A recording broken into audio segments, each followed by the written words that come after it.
I've been working on some really ridiculous upgrades to my old drill press for an upcoming video. As part of that project, I've had to drill and tap 96 holes. I really suck at getting multiple holes in the right spot. Recently, I came up with an idea that's really helped. These are the guides I'm using. They've got 6 bolts per guide, and there are 4 guides. So I'm gonna have to drill 24 holes to mount these guides to the table. That's a lot of bolt holes to get in the right spot. So instead of laying this out manually and risk getting one in the wrong location, I measured the bolt pattern and drew up this little guide plate in SolidWorks and printed it out.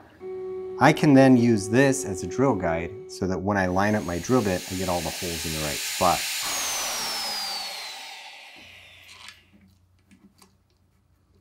So that's 24 holes drilled and perfectly aligned. If you suck at drilling multiple holes, getting them in the right spot, and if you've got a 3D printer, well, give this a try. I think it'll work for you.